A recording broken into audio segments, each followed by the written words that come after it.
What's going on, everybody? It's your boy Trav from Leveling Up with Benjamin Banks, and I am back with my main man, Paul Workman. What's going Good. on? Not much, man. What's happening? Hey, that's right, and we are here, and we are live, and we are talking about Why the Last Man, Mm-hmm. episode 6. Weird Al is dead. Weird Al. Over this Weird shit. Al is dead, but he lives on in our hearts. Always, forever. Let's just remember that. Rest in peace. And Weird Al, as we talked off camera, had a little funny response where he posted the clip from the show where they said the line. Just he's not sure if he's thankful or not, I guess. I believe his actual quote was ellipses thanks. Thanks. So we'll see. Yeah, it's good to know even when the world ends, we're thinking about Weird Al. As we should be. Yeah, a treasure for us, 80s babies and 90s kids. That's right. Right, that's how it should be. So, this episode, let's get into this because this episode was wild. Indeed it was. We got a lot more. We talked about last time that what's her name? The sister, Hero. She wasn't in the her story wasn't in the last. It was last episode, right? Yeah, her story wasn't in the last episode. Right. There was no President Brown the episode before. Right. Okay. So Now we got we're getting them all though. them all back. Well, yeah, we got them all back. So we'll just talk about, I guess, the individual stories, and I guess we'll start with Hero since she wasn't around last week, and it's just getting wild. And the what is the supermarket called? Oh, what is that supermarket Oh called? my god! Oh, Because it's a real supermarket. yeah. Anyways, one of those giant grocery stores, Yeah, a super it's Kroger, like a Costco, yeah. a Costco type thing, yeah. But yeah, I don't know the main chick who runs that group. I cannot remember her name for the life of me. I don't know if you do. Hold on a second. I think I have it. That's right. My man Paul gonna pull it up. It ain't nothing. Roxanne being There we played by go. Missy Pyle. Roxanne, and not the Roxanne, of course, that our friends and who sang Roxanne? The Police. The Police. So Though funny enough, we find out this episode that Roxanne was the Police. she was the Police. That's right. Or as you, she's the Police, but there's no as you call it, the what did you call the police station? Oh no, a cop station. Cop station. That's what it was. So we got the police, but we got no cop station. So, Nope. Hey man, and it's pretty much gone into a cult type atmosphere where pretty much their belief system is your life before this event was you can shed yourself from those mistakes and bad ththings that you've done, and Hero's feeling it, bro. Like she Yeah. won't feel it at first, but she's kind of warming up on the idea of I don't have to be the woman that killed this man, Right. And we find out because Sam is there with Hero, Right. exactly how anti-male this group is becoming. Mm-hmm. To the point where one of their members is flirting with Sam most of the time that they're there, and when they find out about it, they beat her mercilessly at the end of the episode. Oh yeah, and the mother of the child pretty much sees what's going on, and they don't give a shit. They beat her ass anyways, right in front of her. Yeah, I guess it's to kind let of her know too. Yeah, because early on in the episode, she's still mourning the death of her husband and her son, and says that her daughter doesn't need to be seeing the kinds of things that are going on because, or the very anti-male feeling that's pervading the air. She Right. doesn't need to see that because she's still grieving her dead brother and her dead father. And Roxanne don't like that. Nope. Yeah. This woman is ruthless. Turning away families, and you just kind of see pretty much it. She runs it, and if you question her or she feels any sort of threat, from you, you know, she gonna handle her business, bro. Yep. And that's kind of where we're at with their story. And then we also, and I really want to bring up now that in one scene when she's talking to Nora in her office, she takes off of her shirt, right, and she's missing one breast, right, and starts talking about the Amazons. the Amazons. I'm very excited because this group is most likely becoming the Amazons, right, a really awesome faction of women in the book. And this is something I think you talked about in the first review we did. So the first 3 episodes, you weren't sure if, you know, this group was going to be in the show, or I was really hoping they were, right. Mostly because I think they have a really interesting dynamic with the rest of the story. Right. But if they weren't going to do them, that was also fine because of how different this story is from the book. So right. But I'm happy they're there. Yeah, something else she brought up too, you know, like she just talked about breast cancer and, you know, fighting all these things. And not only do you got to deal with the cancer itself, but dealing with these male doctors who feel like you have to have cleavage, you know, even if you have breast cancer. And then, you know, they put a lot of stress and weight on you. So it's tackling real issues, you know, but also that drives a lot of anger and far right thinking, you know, which however you want to slice it, and that's not healthy neither.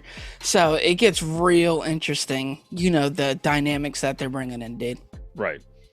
And yeah, I can't really think of anything else, you know, from Hero's journey that was really covered in this episode.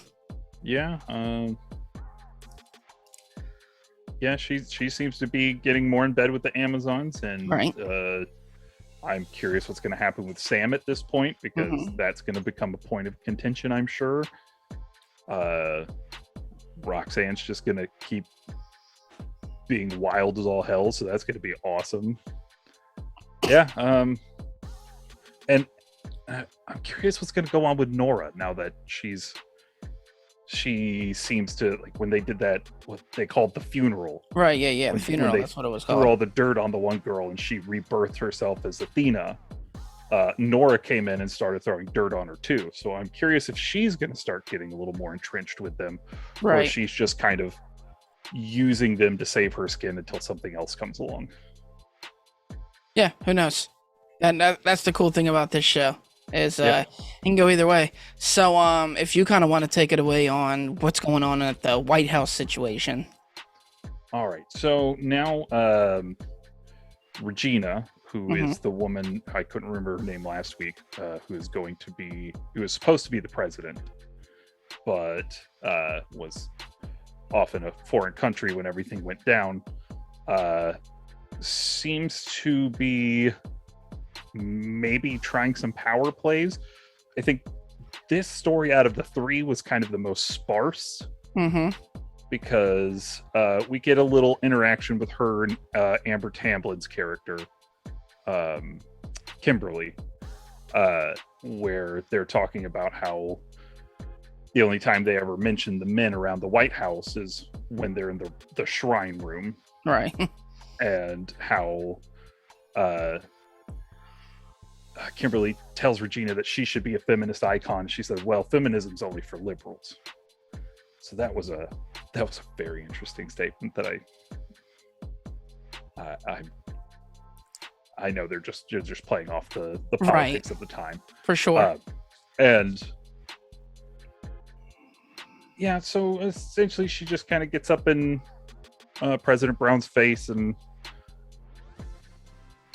you know, accuses her of not caring enough and using resources to her own personal gain, and threatens to tell people, and President Brown's like, go ahead, do it. Absolutely. See if I give a shit. Yeah, that's kind of what happens pretty much. And my dog's about to go off. Oh, let's hear him. There he is. Mascot of Oscar Worsty podcast, Zaphod Beeblebrox. Who I still at the door. Still won't get the name. My wife's going through with some groceries. Oh, nice. What? You got any milk there? Or Some Yeah, I apples? think we had to dump our milk because it went bad. We didn't drink it fast enough. You know what? That happens to me. And sometimes you go right through it, and then other times you can't drink it fast enough. Yep. Sometimes the kids only want to drink milk and eat cereal, and other weeks they don't want any. They want some Pop-Tarts. That's right. What can you do? So but also the other thing too is that they're pretty much tracking down Agent 355, and that's where the tie-in comes into play between the back and forth of York's journey and what's going back at the White House, is that they're tracking her down, and York and Allison, I could not remember her first name, and Allison pretty much convinces this dude that they're not after York, they're after her, and if they just kind of split, they're good. But that ends up not being the case, and we get into a whole scuffle, and it's just funny. So she sends in these troops, and President Brown's trying to, I guess, call a bluff situation. She's nervous because nobody knows that her son is there with them, and it don't go well. It don't go well for the boys in blue. No. So we opened up the episode with them, with the women on the motorcycles from the I guess, I don't know what branch of the government they're running under. I'm assuming it's like a Secret Service type of thing, or most likely showing up in Boston at the blockade from the last episode, and showing off the picture of 355, saying, have you seen this woman? So the next time we see them, they're at a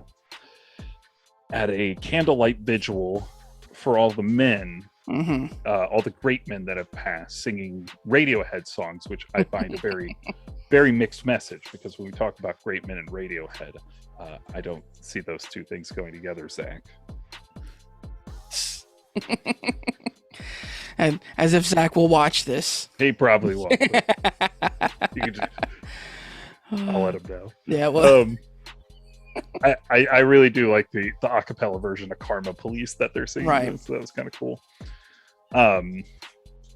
Yeah, so that's where we get the line where York says that Hero took him to a Radiohead concert because she wanted him to know that there was more than just Weird Al out there as far as music. And it's true. The woman he's talking to says, "Rest in peace, Weird Al." Weird Al. I'm gonna keep pointing it out. Yeah, that's right. Really proud of that little Weird Al display I've made. And I love it too. I appreciate it. Yeah, thank you. But yeah, just man, this relationship's getting weirder and weirder because he doesn't want to abandon her at first, and I don't know if she's like sleep crying or. So she can sleep. She's sleepwalking, and I assume that that's brought on by some kind of unexplained stress right now. Right. Unexplained. I mean, very, very specific details. Right. And not just the end of the world kind of thing. Oh, she's got a lot of trauma. Yeah. I mean, clearly. Obviously, they've alluded to a lot of it so far, so that's. I'm waiting for the other shoe to drop on that, because she was sleepwalking in the other episode, like 2 episodes ago, where she almost walked off the cliff. Right. And this one, she almost falls off the other. Yeah. So I'm curious what that's about, because her almost falling off of two surfaces is. Yeah. Well, I like it too because when he kind of sees her crying, he I think he feels something for her, like she's not as hard as she comes off, or maybe she does have a heart or something like that. Right. But of course it leads to them having a scuffle, and her not admitting that they're there for her, and he catches her and alive but doesn't confront her about him knowing, and that's when he decides to take off, and Right. But for them coming in, it's like they just think that they're all trying to get away. So now they're being chased too, and she practically comes and saves the day. Yeah. And she got to take out 3 of them, and once it gets down to that last one, she's in a bit of a pickle, and Allison comes through with the save. Yep. So it was cool that there was some disbandment or whatever between them, but something brought them together at the end for them to continue their journey. I really like that. I like that they are 3 strangers and they're having to learn how to trust each other in a world where trust is very hard to come by. Right. So if they all just got along immediately, it would feel very disingenuous. So I like that there's discord among them. It's also weird too that she doesn't kill anybody, right? Yeah, I think essentially she knows that these are still the good guys, for lack of a better term, and in her eyes, they're not necessarily out to kill her, so she shouldn't kill them. Yeah, they're just doing their job. Also, if she kills them, then suddenly she is more of a target, and the next group's going to be shoot to kill. And I also like that she tells them to take their shoes. Yeah, cut the laces. Yeah, take the shoes, slow them down. And it will, because I don't know if you've ever had to walk through a forest barefoot, but you're not moving fast at all. It sucks. So I mean, it works. And honestly, I really don't remember how this episode ended per se. I don't know if you recall the last scene, but the last scene was the Nora watching the one girl get, or you're right. Okay. So there's just, man, so much going into this next one, and then of course, with the next episode being My Mother Saw a Monkey, clearly that has to do with York. You know what I mean? I don't know. I really feel like the monkey hasn't played a factor yet. And I was afraid when they showed he was going to be CGI that we weren't going to see a lot of ampersand, because it lets you know he's there, but he's also going to be expensive. So they weren't going to show him a whole lot. And I figured the title about My Mother Saw a Monkey was going to be The President's Widow, because she saw the monkey. Okay. Before York left the... Oh, yeah, you're right. Okay, I forgot about that. I mean, that's just my guess. Right. Oh, there you go. And also, too, we discussed, they had added episodes after our first review, and now we're finally up to the 10 mark, which we said we were going to be happy with. We were looking for 10. So we got our 10. Cap it at 10. No more episodes after 10. I can't imagine that they spent more money than just doing a 10 episode. I'm honestly shocked it went up to 10. Yeah, I was good with 8. I was good with 8 too. 10, I think 10's gonna hopefully round out the season really well. I think they're really building. I'm curious where we're going right now. Oh, I can already tell this thing's gonna end on some form of a cliffhanger. They're gonna meet somebody important that you'll probably know, but us will kind of be a little bit oblivious to, or some sort of event, some next chapter event that happens in the books as far as the next saga goes. So I know it's gonna end on a cliffhanger, and your boy's gonna be yearning for next season. I think I have an idea of a story I would like for them to bring from the book. I don't want to say it here just in case maybe I'll say something too when we finish recording. Right. But I have an idea for cliffhanger that's also a really good story from the book that they could really tap into the next season. Okay, hell yeah. I like that. So that's it for me. I mean, again, another incredible episode.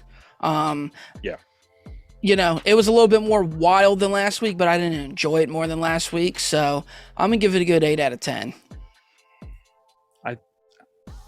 I think eight. I think eight's a good score. This was juggling the three storylines again. I think the last two episodes are really strong because we only focused on two and really built those really well. Right. And not to say that this one's not strong. I think it's still a really strong episode, but just adding that third story back in was kind of threw off the balance a little bit.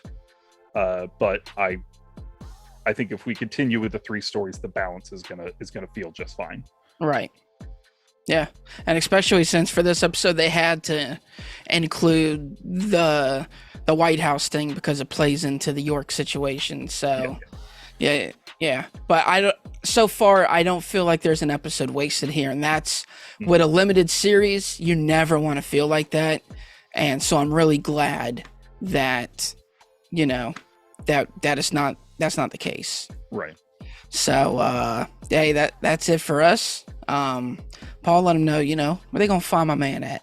All right, you can find me on my podcast, the Oscar Worsty podcast, where you find podcasts. And if it's not where you listen to podcasts, please let me know at Father the Fear on Twitter, Instagram, TikTok, or Letterboxd, or you can let us know on our podcast social medias, which is at Oscar Worsty Pod on Twitter and Instagram, and the Oscar Worsty Podcast on Facebook. That's right, and you can listen to me, Trav, every Tuesday on Leveling Up with Benjamin Banks. That's available on all podcast platforms, and you can also find me on Paul's podcast, Oscar Worsty, on Thursdays for their Thursday episodes. I'm also on there. And like you said, you can find that at Oscar Worsty Pod. And you can find me personally on the Instagram at ZK Audio and on the Twitter at TravioszK, where I'm also on Letterboxd. Paul, thank you for joining. I appreciate it. And I'll see you next week. Thanks again, everybody, for watching another episode of Leveling Up with Benjamin Banks. Make sure you like, follow, subscribe to the channel. Podcast, we got that too. Make sure you give us a thumbs up and hit that bell for further episodes and notifications. Thanks a lot to our patrons. And if you don't mind, join the Patreon. We'll be having new specials coming up soon.